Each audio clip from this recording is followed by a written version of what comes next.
And Markle felt humiliated on Prince Harry's most recent UK trip, and that the trip turned into a nightmare, forcing Markle and her children to return home to California earlier than they had hoped. Tom Bower has shared what he believes is the real reason behind Meghan Markle's reported 47-minute visit to Highgrove, and according to his account, it explains why the entire meeting reportedly ended on such an uncomfortable note. What Meghan may have hoped would feel like a meaningful family reunion instead became a brief, carefully managed meeting with very clear limits. I do think that when you're mocked so publicly as they've been, their value begins to nosedive pretty quickly. And I don't think they're finding any more sources of income. And with the stream of money they're spending on security, on mortgages, on just plain living, I think they can see the end of the road within 5 years at best. And they've got a real financial problem. Bower has also issued a strong warning to King Charles, and we'll get into that as we go.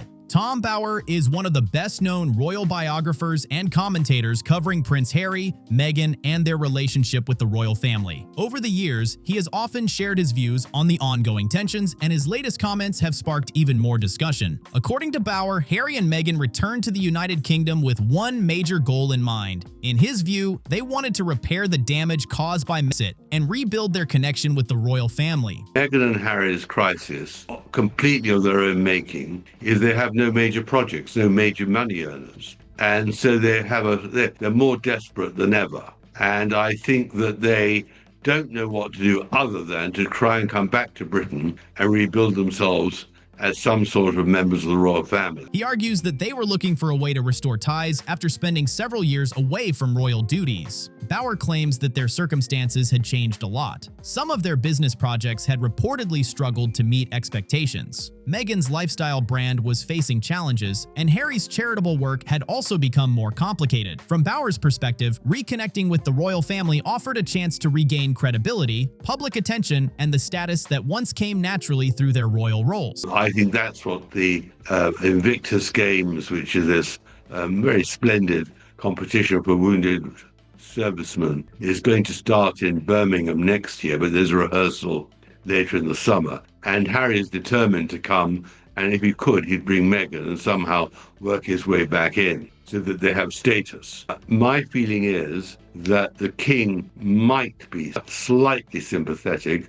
According to this view, they needed a reason to reconnect that would appear natural instead of looking like a direct attempt to return to royal life. Bower believes the Invictus Games provided that opportunity. Since Harry has remained closely connected to the event, it gave him a legitimate reason to visit the United Kingdom while also creating the possibility of rebuilding family relationships. Harry, the invitation for Prince Harry to stay at Buckingham Palace has been withdrawn. He's coming to Britain today. After much speculation, a Duke of Sussex spokesperson confirmed the offer, as Andrew says, has been withdrawn. Reports have suggested that King Charles, still caring deeply for his son, agreed to a meeting and even offered Harry accommodation at Buckingham Palace. However, Harry reportedly did not immediately accept the offer, and later reports claimed that the invitation was eventually withdrawn. As these events unfolded, Bower says King Charles began recognizing what he believed was a larger pattern. According to Bower, the king concluded that Harry and Meghan wanted to rebuild their royal connection because it still carried significant public value, credibility, and influence. I think the king right now,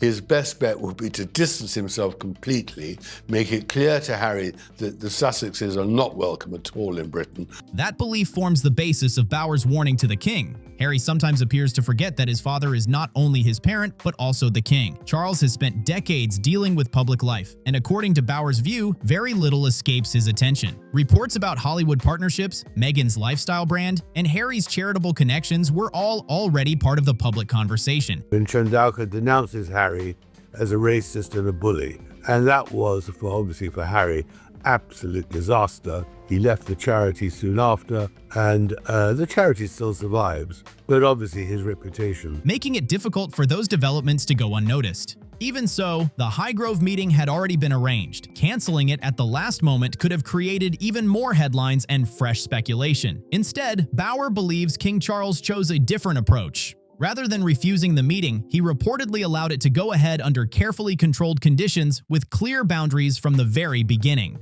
According to Bauer, the king had no intention of repeating what he viewed as earlier mistakes by leaving expectations unclear. He says the atmosphere surrounding the Highgrove meeting was completely different from previous encounters. Everything was reportedly organized to remain private, brief, structured, and closely managed. From Bauer's perspective, Meghan may have expected a warmer reception after several years away from the United Kingdom. So I think gradually the king has become much, more respected than he might have been. And he is in fact highly respected now, as is the Queen. And they had to fight hard to get to that. So I think the sympathy at the moment is all in their favour. And they're not going to let all their hard work. And you've got to remember, and they're not going to cause an argument with William and Kate, who have absolutely no intention of in any way allowing the rehabilitation of the Sussexes here. So I think it's the royal family versus the Sussexes. And today, instead, the meeting reportedly felt far more formal than personal. Rather than resembling a joyful family reunion, it appeared more like a reserved conversation between relatives whose relationship had become distant over time. Bauer argues that this sent an unmistakable message. In his opinion, while Harry and Meghan may wish to reconnect with the royal family, there is no automatic path back to becoming working royals. He believes the period when royal connections could easily strengthen public image or commercial opportunities has now passed. According to Bauer, the meeting served two important purposes. First, it reinforced the message that Harry and Meghan were not returning as working members of the royal family. Second, he believes it helped protect King Charles's public reputation. After reports surrounding Harry's accommodation request and the ongoing debate over his security arrangements, Bauer argues there was concern that the situation could later be presented publicly as evidence that the king did not want Harry or his children in the United Kingdom. Of course, they went on this trip to the UK. There was a bit of will they, won't they? Harry goes by himself, and then suddenly Meghan Markle with the kids in they trot as well. But there have been some reports that the family reunion that they had with the king and the queen may have not gone as planned for Meghan. There are some suggestions that it probably wasn't warm and fuzzy. I can't imagine why. By agreeing to a short, carefully managed meeting instead, Bauer believes the king reduced the chances of that narrative taking hold while still keeping firm boundaries in place. King Charles reportedly understood that possibility and, according to Tom Bauer, wanted to stop that narrative from gaining momentum. By allowing Harry and Meghan to visit Highgrove for a private family meeting, the king showed that he was not completely shutting the door on his son. Instead, Bauer believes the real obstacle was the loss of trust after years of public disagreements, personal tensions, and decisions made by Harry and Meghan. Their problem is that they've got no future. I mean, as ever, all her products, of course, is a complete disaster. She's got no Netflix series. She hasn't got any project at all. And they are literally wallowing in a maze where to go. And so predictably. And so that is the problem. And for them to come back in the midst of the current royal crisis here. Bauer also believes another reason the Highgrove meeting reportedly felt so uncomfortable was the presence of Queen Camilla. According to reports, her attendance was far from accidental. Having witnessed many of the events that strained the relationship between Harry and the royal family, Camilla's presence meant there was another trusted person in the room who could confirm exactly what was discussed if questions ever came up later. You could even say she served as an important witness during the conversation. To many royal watchers, that suggested King Charles was being far more cautious than before and wanted everything handled with complete clarity.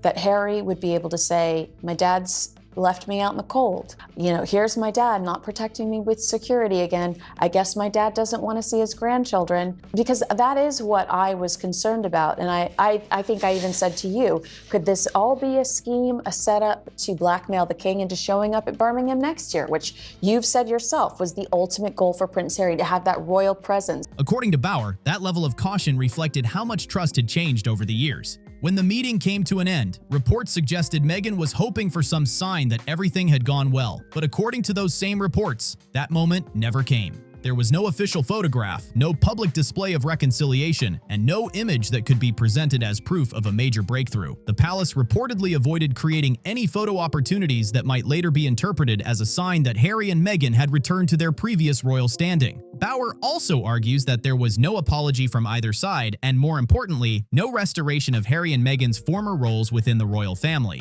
William and Kate and the King and Queen rebuild trust and respect. And the quicker the Sussexes leave Britain, the better.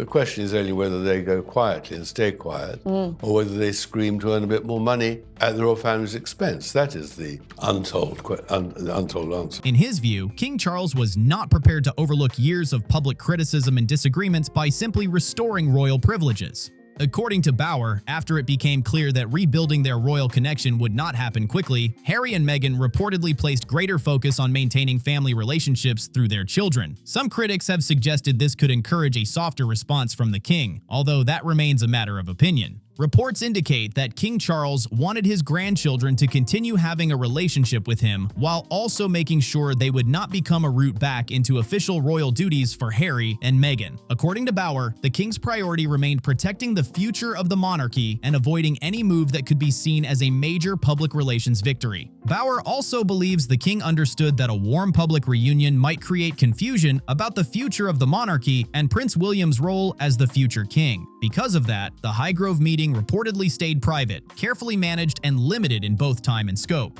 In the end, according to Bauer's account, Harry and Meghan received only a private family meeting.